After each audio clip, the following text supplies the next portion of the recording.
د افغانستان ولس ته السلام علیکم ورحمت الله وبرکاته. خوښ یم چې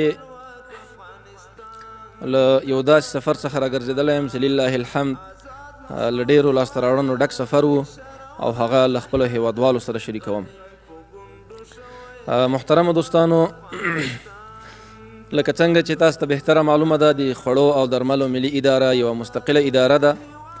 دغه اداره د نظام په چوکاټ کې خورا یو ډېر لوی اهمیت لري چې هغه د درملو او غذایي توکو کیفیت او مسؤلیت او همدارنګه هغه لوازم وسایل چې په دغه برخه کې کاریږي د هغو د کیفیت او مسؤلیت رامنځته کول، څارنه او له هغو څخه اطمینان حاصلول دي.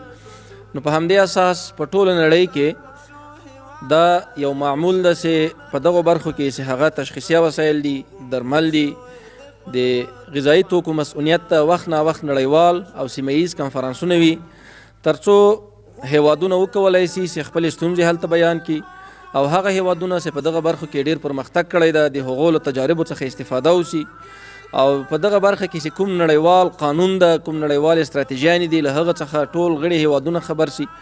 نو په همدې اساس د هالند هیواد یا نیدرلینډ هیواد په دنهاګ ښار کې د سیمه ییزو تولیداتو دویم نړیوال کنفرانس و چې دغه کنفرانس ته زه هم رسما دعوت شوی وم او په شنګن ویزا شنګن ویزا د اروپا هغه ویزا ده چې د دې ویزې په اساس کولی شي یو شخص د اروپا 26 هیوادونو ته آزادانه سفر وکړي. نو زه په 8 د نومبر د 2023 کال لاړم اروپا ته، هالند ته. له 8 څخه تر 9 د نومبر پورې مو په دغه کنفرانس کې ګډون وکړ چې دا کنفرانس یو ډېر لاسته راوړنو ډک کنفرانس و، ډېر مهم کنفرانس و. اوله مهمه موضوع دا وه چې د اسلامي امارت شتون په داسې یو کنفرانس کې دا موږ او تاسو ته ډېره له ارزښته ډکه موضوع. دویمه خبره دا وه چې موږ هلته ډېر هیوادونه ولیدل، د ډېرو هیوادونو استازي مو ولیدل، تقریبا تر 100 د زیاتو هیوادونو مختلفو استازو او وزیرانو په دغه کنفرانس کې شتون درلود. د مختلفو هیوادونو د خصوصي سکتور نمایندگان چې هغه د لویو فابریکو او د لویو شرکتونو نمایندگان بعضې راغلي وو، هغو هم هلته شتون درلوده. نو موږ وکولی شوی چې د هغو پرمختللو هیوادونو له تجاربو څخه ګټه پورته کړو، هغه له ځان سره یاداشت کړو ترڅو په خپل هیواد کې له هغو څخه ګټه واخلو. او بله موضوع دا وه چې یو شمېر داسې هیوادونه هم وو چې هغه غریب هیوادونه وو، لکه یو شمېر افریقایي هیوادونه. نو د هغوی وضعیت هم موږ هلته وارزاو او د هغو د نمایندګانو له لوري څخه چې کوم وضعیت تشریح کېده، علتونه واضح شول چې دوی ولې شاته پاته دي، د شاتګ اساسي علت څه ده، ستونزې څه دي. موږ کولی شو چې له هغو ابعادو څخه چې د خلکو د شاتګ سبب ګرځېدلي دي له هغو څخه اجتناب وکړو، هغه طرف ته متوجه شو. دا یوه بله تجربه وه. او داسې هیوادونه مو هم ولیدل چې هغو ډېر پرمختګ کړی و د تولیداتو په برخه کې، بالخصوص د درملو د تولید په برخه کې، د واکسینونو د تولید په برخه کې، د نورو وسایلو چې طبي وسایل دي په دې برخه کې.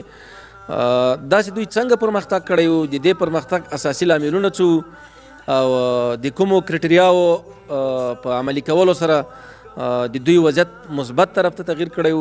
دا مو هم ولیدل، د هغوی مختلف پرزنټیشنونه موږ واورېدل، ومو لیدل او د هغو له تجاربو څخه مو استفاده وکړه او هر څه مو له ځان سره یاداشت کړل. همدارنګه لکه څنګه چې ما مخکې تاسو ته یادونه وکړه، دغه کنفرانس ته د یو شمېر لویو نړیوالو خصوصي کمپنیو رئیسان او د شرکتونو رئیسان هم راغلي وو، له هغو سره مو هم ولیدل. نو په د کنفرانس د په څنډو کې موږ د جانبه ناستې له مختلفو هیوادونو سره درلودې، د مختلفو هیوادونو له استازو سره مو درلودې، چې په نتیجه کې په دغه برخه کې 2 خبرې کولی شم. اوله موضوع دا ده چې موږ د افغانستان وضعیت هلته ښه تشریح کړ. د افغانستان د وضعیت په تشریح کولو سره 2 حالته بیا رامنځته شول. یو دا و چې یو شمېر خلکو ته دغه خبرې تقریبا داسې وې لکه د نه منلو وې. هغوی دا فکر کاوه چې افغانستان به ډېر شاته پاتې وي، افغانستان به بیخي په صفر کې ضرب وي او بالخصوص د اسلامي امارت له راتګ سره به دا سیستم نور هم خرابه شوی وي. د هغو سوچ دا و. کله چې ما د تیر نظام په وخت کې د دغې ادارې وضعیت او حالت او پرمختګ او شاتګ تشریح او په مقایسوي ډول مې اوس په تېرو 2 کلونو کې د دې ادارې لاسته راوړنې او د اسلامي امارت ژمنتیا او تعهد په دې برخه کې تشریح کړ، نو یقینا چې خلکو ته داسې بیخي یو قسم د تعجب وړ خبره وه. یو شمېر هیوادونو به ډېر تعجب وښود چې تاسې په دومره کچه باندې پرمختګ کړی. موږ داسې هیوادونه هم هلته ولیدل چې هلته تقریبا 2 لسیزې نه جنګ سوی ده نه جګړه پکې سوې ده، خو بیا هم دومره پرمختګ یې نه و کړی لکه افغانستان چې الحمدلله پرمختګ لري، چې موږ 58 فعالې فابریکې لرو د درملو او د کیفیت له اړخه د مسؤلیت له اړخه چې دغه نظام څومره ژمن ده، د ادارې څومره کار کړی ده او په کومو اهدافو باندې موږ لګیا یو، کوم پلانونه لرو، کوم ستراتیژیک پلانونه لرو، کوم پلانونه مو اوس عملا تحت کار دي او په دې برخه کې څه سوي دي، کوم نوي اصول قوانین او طرز العملونه جوړ سوي دي او د هغه په خاطر باندې څومره موږ پرمختګ کړی ده. دا وضعیت چې کله موږ تشریح کړ نو یقینا چې ډېرو هیوادونو استازو بالخصوص اروپایي هیوادونه هغوی په دې هکله باندې تعجب ښکاره کړ. دویمه خبره دا وه چې په دې کې یو شمېر داسې خلک وو چې لکه مخکې ما اشاره ورته وکړه چې هغه د خصوصي سکتور نمایندګانو، هغوی ته مو امنیتي وضعیت د افغانستان اوسنی حالات، دلته سکون، آرامتیا او پانګونې ته چې څومره زمینه برابره ده، په څومره ښه ډول سره دلته یو څوک کولی شي چې پانګونه وکړي، له هغو سره د نظام کومې مرستې کېږي، څومره سهولتونه ورته ایجاد شوي دي د مختلفو اداراتو لخوا څخه. همدارنګه ملت او ولس د افغانستان دې خبرې ته څومره دلچسپي لري چې موږ دلته خپل تولید لرو او په دې برخه کې د پانګونې وسي. دا موضوعات هم ورته تشریح کړل چې ډېرو هیوادونو استازو، البته د خصوصي سکتور استازو دې ته زړه ښه کړ او له ما نه د ما ایمیل ادرس، د ادارې ایمیل ادرس او ټلیفون نمبرونه دا واخیستل چې موږ به حتما یو ټیم درځو او هلته به وضعیت نږدې نه ګورو. دا خبره ژمنه یې وکړه چې موږ به په افغانستان کې سرمایه گذاري کوو او موږ به د خپلو فابریکو یو پلانټ هلته فعاله کوو که چېرته تاسې له موږ سره همکاري وکړئ. دا یوه لویه لاسته راوړنه ده. انشاءالله موږ په نږدې راتلونکي کې دوی را دعوتوو او دوی به راځي افغانستان ته او دلته به د افغانستان اوسنی وضعیت و امنیت و سکون و هغه د پانګونې لپاره څومره سهولتونه ایجاد شوي دي او څومره یوه ښه موقع ده د هم د ملي تاجرانو لپاره هم د بینالمللي تاجرانو لپاره. دا به هر څه په سترګو باندې وویني او بیا به دوی پرېکړه کوي او دلته به سرمایه گذاري کوي، چې دا یو ډېر ښه زیری او یو ډېره ښه خبره وله. په مجموع کې کنفرانس ډېر ښه کنفرانس و، بالخصوص د داسې هیوادونو لپاره چې هغه لکه افغانستان چې مخ په انکشاف او د پرمختګ په حال کې هیوادونه دي. ځکه په داسې کنفرانسونو کې هغه نوي اصول چې هغه د درملو د تولید، د واکسینونو د تولید او د دې د کیفیت مسؤلیت د څارنې، ارزونې او د اطمینان لپاره وضع شوي، له هغو نه هم سړی خبرېږي، د هغو تجاربو څخه سالمه استفاده کولی شي سړی. بل لویه فایده یې دا ده چې په دغسې کنفرانسونو کې د هیواد وضعیت تشریح کول نړیوالو ته دا یو ډېر مثبت اړخ لري. که نور هېڅ هم ونه سي، مهمه دا ده دلته چې غرب څومره تبلیغات په موږ او تاسو پسې کړي، په دې نظام سې کړي، حتی موږ داسې نړۍ ته معرفي سوي یو چې دا خلک په هېڅ هم نه پوهېږي، دا د تعلیم او د ترقي او د پرمختګ او د اقتصاد مخالف دي. که دلته موږ یو ښه کار کوو، که دلته موږ یو اقتصادي پروژه پلې کوو، که موږ یو پرمختګ کوو، دا په نور نړۍ کې تر ډېره حده پورې کوشش داسې سوی ده چې هغه هلته منفي تعبیر سوی ده او نور اهداف او نورو خبرو پورې تړل سوي. نو په داسې کنفرانسونو کې دا هر څه واضح کېږي. په داسې کنفرانسونو کې اطمینان خلکو ته حاصلېږي، په داسې کنفرانسونو کې د هیوادونو له ظرفیت څخه اطمینان ورته حاصلېږي او په داسې کنفرانسونو کې هغوی په لایف ډول په ژوندۍ بڼه باندې تا ویني، تا ګوري، له تا سره مجلس کوي، د تا نظر اوري، د تا خبرې اوري، د تا استعداد ګوري. نو دا هغه څه دي چې بیا نړیوال په دې باندې قناعت کوي چې بالکل رښتیا هم څه چې موږ ته ویل سوي او څه حقیقت کې هلته وجود لري، دا تفاوت کوي او دا فرق کوي. دغسې کنفرانسونه کېدای شي نور هم دایر شي. د اوس هم د موږ یو شمېر ټیمونه کېدای شي قطر ته سفر وکړي، له خیره سره نورو هیوادونو ته موږ سفرونه لرو، تر څو وکولی شو چې دغه غیرتي ولس چې هغه افغانان دي د دوی لپاره داسې خدمات ترسره کړو چې موږ نور د درملو په برخه کې په ځان باندې خودکفا سو، د طبي وسایلو په برخه کې، تشخیصي وسایلو په برخه کې اخر موږ د خودکفا کچې ته ورسېږو، د ځان بساینې کچې ته ورسېږو. که څه هم موږ په وارداتو متکي اوسېږو، واردات امریکا یو پرمختللی هیواد ځان حسابوي، اروپا یو پرمختللی هیوادونه ځانونه حسابوي، روسیا د چین د خو دوی هم په مختلفو برخو کې واردات لري. دا داسې نه ده چې هغه هیوادونه 100% په خپلو داخلي تولیداتو باندې متکي دي. دا موږ ولیدل ډېر هیوادونه شته په نړۍ کې چې ډېر پرمختللي تللی دي د اقتصاد له او ټکنالوژي له نظره، خو بیا هم په یو شمېر برخو کې دوی واردات کوي. دلته مهمه موضوع دا ده که موږ واردات هم کوو، څنګه واردات باید وکړو، په کوم معیار باید وکړو، د کوم معیار لرونکي واردات وي، او د موږ داخلي تولید سره باید څنګه د دې موازنه تناسب موږ وساتو تر څو پورې د دغه وارداتو په برخه کې د موږ داخلي تولید متضرره نه سي. نو په همدې اساس دغسې کنفرانسونه ډېر څه سړي ته ورزده کوي. دا منو چې په موږ 2 کلن نظام په افغانستان کې الحمدلله ډېر څه کړي دي، ډېر پرمختګونه مو کړي، خو دا به هم ومنو چې یو شمېر ادارې موږ ته داسې په لاس راغلي چې ډېرې ناکامه ادارې وي. په تېرو 20 کلونو کې ډېرې ستونزې درلودې، ډېرې نیمګړتیاوې درلودې. نو د دغو نیمګړتیاوو د مرفوع کولو، دغو نیمګړتیاوو د له منځه وړلو لپاره دا هم لازمه ده چې موږ نړیوالو تجاربو څخه باید سالمه استفاده وکړو. موږ باید کوشش وکړو چې هغه هېوادونه چې هغو پرمختګ کړی په کوم ډول پرمختګ کړی ده، او تر څو موږ وکولی سو چې یو سټنډرډ معیاري اداره ولرو او د خلکو ستونزې پکې حل کړو.